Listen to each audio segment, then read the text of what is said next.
This is the Big O Show. This is the Big O Show.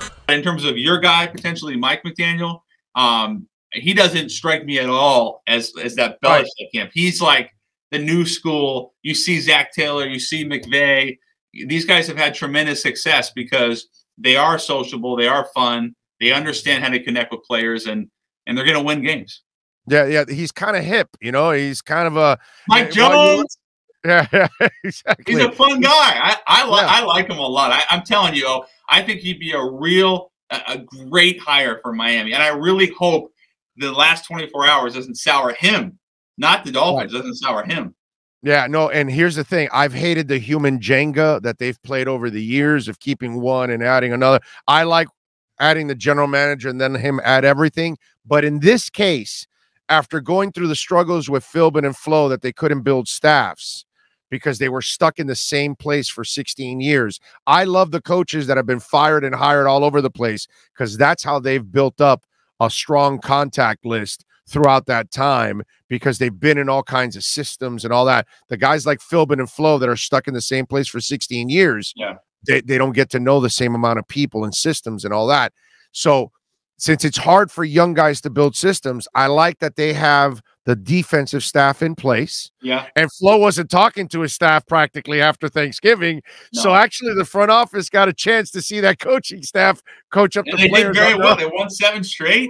Right, I mean, they were rolling. And I will say this about the Dolphins, young talent. Those three, well, they had 4 really good picks, but Phillips, Holland, and Waddle. I mean, you're talking about 3 home runs right there.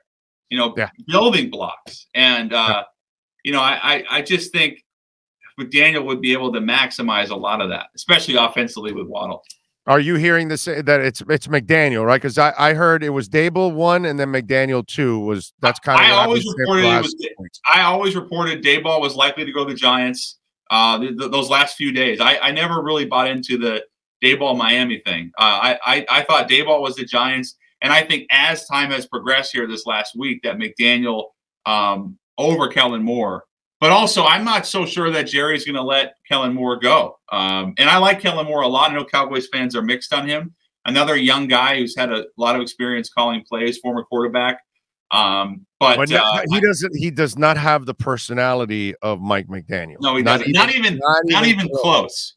Not even close. Kellen Moore is like a low key kind of and that's fine. But I don't think that's what Miami needs. I think they need a fresh, kind of guy like McDaniel. And I was told that, what his plans are with Jalen Waddle, I don't want to say he's going to replicate what he did with Devo because they're a different player, different size, but some of the same dynamic skill sets, just finding different innovative ways to get Jalen Waddle the ball, I think is very appetizing.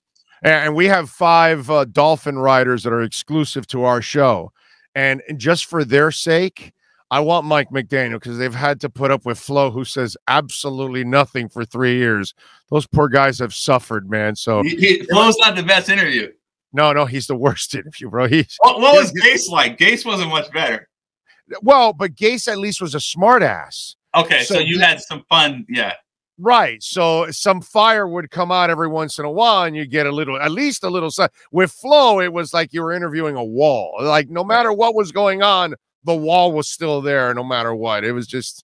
Yeah, you just need to look at one Mike McDaniel press conference and you're like, this guy, he's got some juice. Right. Exactly. He's got the juice. There's no doubt about it.